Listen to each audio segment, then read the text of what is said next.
नमस्कार, दर्श न्यूज में आप सभी का स्वागत है। दिन भर की टॉप खबरों के साथ मैं दिव्यांशु। खबरों की तरफ विस्तार से बढ़ेंगे, लेकिन सबसे पहले एक नजर हेडलाइंस पर।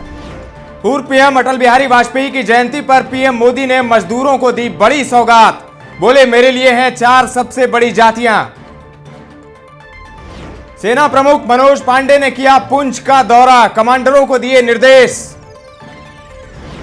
पेटीएम ने अपने कर्मचारियों को दिया झटका, 1000 से अधिक कर्मचारियों की कर दी छुट्टी। अटल जयंती पर सीएम नीतीश ने मोदी सरकार पर उठाया सवाल, बीजेपी ने किया पलटवार। मांझी के बाद अब कांग्रेस विधायक ने सीएम नीतीश से शराबबंदी पर पूर्ण विचार करने की कर दी मांग। बोली, अधिकारी कर रहे हैं सीएम को गुमराह। अब खबर विस्तार से। आगामी लोकसभा चुनावों से पहले विपक्ष द्वारा देश में जातिगत जनगणना की मांग तेज करने के बीच प्रधानमंत्री नरेंद्र मोदी ने आज कहा कि गरीब, युवा, महिलाएं और किसान उनके लिए सबसे बड़ी 4 जातियां हैं। मोदी ने इंदौर में राज्य सरकार द्वारा आयोजित मजदूरों के हित, मजदूरों को समर्पित कार्यक्रम में वीडियो कॉन्फ्रेंस से शामिल होते हुए कहा, मैंने हमेशा कहा है कि मेरे लिए देश में 4 जातियां सबसे बड़ी हैं। ये 4 जातियां हैं गरीब, युवा, महिलाएं और किसान। उन्होंने सुशासन दिवस के रूप में मनाई जाने वाली पूर्व प्रधानमंत्री अटल बिहारी वाजपेयी की जयंती पर आयोजित विशाल कार्यक्रम में इंदौर में 32 साल पहले बंद हुई हुकुमचंद कपड़ा मिल के करीब 5000 मजदूरों के 224 करोड़ रुपए के बकाया का बटन दबाकर सांकेतिक भुगतान किया। राज्यसभा में नेता प्रतिपक्ष मल्लिकार्जुन खड़गे ने सभापति जगदीप धनखड़ को लिखे एक पत्र में भारतीय जनता पार्टी पर निशाना साधते हुए कहा है कि सत्ता पक्ष लोकतंत्र को कमजोर करने, संसदीय परंपराओं को नष्ट करने और संविधान का गला घोटने के लिए सांसदों के निलंबन को हथियार की तरह इस्तेमाल कर रहा है। सेना प्रमुख मनोज पांडे आज राजौरी सेक्टर पहुंचे, जहां उन्होंने राजौरी पुंछ इलाके में सेना द्वारा चलाए जा रहे अभियान की समीक्षा की। उन्होंने इलाके का जायजा लिया और सेना के अधिकारियों के साथ बैठक भी की। बता दें कि बीते 3 दिन से सेना और आतंकियों के बीच मुठभेड़ जारी है। ऑनलाइन पेमेंट ऐप पेटीएम ने अपने कर्मचारियों को बड़ा झटका दिया है। पेटीएम की मूल कंपनी 197 कम्युनिकेशन ने कंपनी में कॉस्ट कटिंग के नाम पर विभिन्न विभागों के 1000 से अधिक कर्मचारियों की नौकरी से निकालने का फैसला किया है। सूचना यह भी है कि कंपनी आने वाले समय में और कर्मचारियों की भी छुट्टी कर सकती है।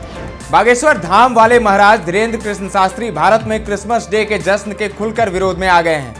उन्होंने इसे पाश्चात्य संस्कृति करार दिया है। साथ ही स्कूलों में सांता क्लॉज से जुड़े कार्यक्रमों का भी विरोध किया है। खास बात यह है कि मध्य प्रदेश एक जिले में आदेश भी जारी हुई है, जहां क्रिसमस के जश्न में शामिल होने के लिए छात्रों के पेरेंट्स से अनुमति लेना अनिवार्य किया गया है। मध्य प्रदेश में कैबिनेट विस्तार हो गया है। कुल 28 बीजेपी नेताओं ने मंत्री पद की शपथ ली। प्रद्युम्न सिंह तोमर, प्रहलाद सिंह पटेल, कैलाश विजयवर्गीय और विश्वास सारंग समेत 18 नेताओं ने कैबिनेट मंत्री पद की शपथ ली। शपथ ग्रहण समारोह में आज 18 नेताओं ने कैबिनेट मंत्री के रूप में शपथ ली। वहीं 6 राज्य मंत्री स्वतंत्र प्रभार और 4 नेता राज्य मंत्री के रूप में शपथ लिए। बता दें, मोहन यादव की अगुवाई वाले मध्य प्रदेश मंत्रिमंडल में 2 डिप्टी सीएम हैं, राजेंद्र शुक्ला और जगदीश देवड़ा। सीएम नीतीश कुमार आज 19 दिनों बाद मीडिया से रूबरू हुए। पटना में पूर्व पीएम अटल बिहारी वाजपेयी को श्रद्धांजलि देने के बाद सीएम नीतीश ने मीडिया से खुलकर बात की। उन्होंने कहा कि अटल जी से उनके बहुत अच्छे संबंध रहे, उन्हें मंत्री बनाया और कई जिम्मेदारी दी। नीतीश ने कहा कि उन्हें बिहार का सीएम बनाने में भी अटल बिहारी ने महत्वपूर्ण भूमिका निभाई थी। सीएम ने कहा कि अटल जी को मुझसे प्रेम था और उनके प्रति मेरे मन में आज भी बहुत आदर का भाव है।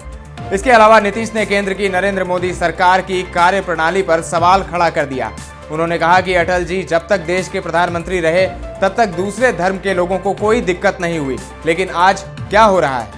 उन्होंने इंडिया गठबंधन को लेकर भी कहा कि सब एकजुट हैं और मिलकर काम कर रहे हैं और साथ होकर चुनाव लड़ेंगे। नीतीश के इस बयान पर बीजेपी ने पलटवार किया है। बिहार बीजेपी के प्रदेश अध्यक्ष सम्राट चौधरी ने कहा कि नीतीश जी किसी गलतफहमी में नहीं रहे। वाजपेयी जी दिल से बिहार से प्रेम करते थे। वहीं नेता प्रतिपक्ष विजय कुमार सिन्हा ने कहा कि अटल जी की गोद में राजनीति का पाठ पढ़ने वाले नीतीश कुमार स्वार्थ और महत्वाकांक्षा के लिए कुशासन की गोद में चले गए। जीतन राम मांझी के बाद कांग्रेस विधायक प्रतिमा दास ने भी आज मुख्यमंत्री नीतीश कुमार से शराबबंदी पर पूर्ण विचार करने की मांग की है। कांग्रेस विधायक ने बिहार में सीएम नीतीश कुमार से शराबबंदी पर समीक्षा करने की मांग की है। प्रतिमा दास ने कहा कि सीएम नीतीश कुमार को शराबबंदी पर जनप्रतिनिधियों से राय लेनी चाहिए, क्योंकि अधिकारी शराबबंदी को लेकर सिर्फ अच्छी बातें कर मुख्यमंत्री को गुमराह करने का काम कर रहे हैं। सीबीएसई ने आज बड़ी कार्रवाई करते हुए बिहार और झारखंड जोन के 36 स्कूलों की मान्यता रद्द कर दी है। सीबीएसई की ओर से बिहार में जिन स्कूलों की मान्यता रद्द की गई है वे सभी स्कूल पटना जोन के अंतर्गत आते हैं। बिहार के 26 और झारखंड के 10 स्कूलों की मान्यता रद्द की गई है। बोर्ड ने इन सभी स्कूलों की सूची अपनी वेबसाइट पर उपलब्ध करा दी है। इसे लेकर छात्रों और अभिभावकों को भी आगाह किया गया है। बिहार कांग्रेस की ओर से तमिलनाडु की सत्ताधारी पार्टी डीएमके के सांसद दयानिधि मारन को उनके विवादित बयान को लेकर लीगल नोटिस भेज दिया गया है।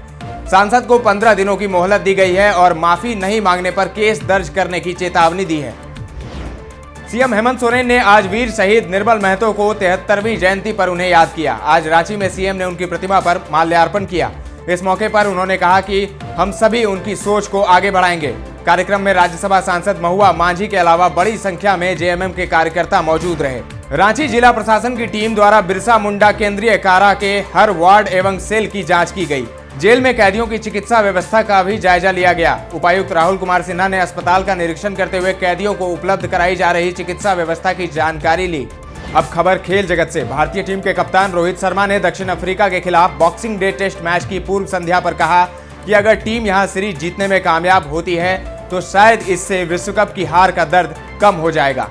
भारत और दक्षिण अफ्रीका के बीच 2 टेस्ट मैचों की श्रृंखला मंगलवार से शुरू होगी। यह 1992 से लेकर अब तक भारत की दक्षिण अफ्रीका में 9वीं टेस्ट श्रृंखला होगी, लेकिन अभी तक वह इस देश में एक भी श्रृंखला नहीं जीत पाया।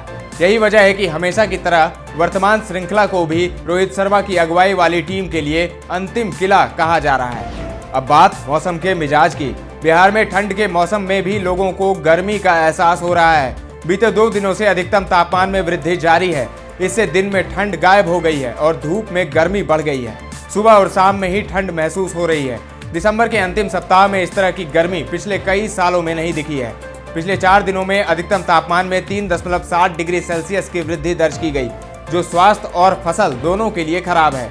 मौसम विभाग ने जनवरी के पहले सप्ताह से तापमान में गिरावट के संकेत दिए हैं। झारखंड की बात करें तो यहाँ शीतलहर और ठंड का सितम जारी है। दर्श न्यूज के इस बुलेटिन में फिलहाल इतना ही, लेकिन खबरों का सिलसिला लगातार जारी है। देखते रहें दर्श न्यूज।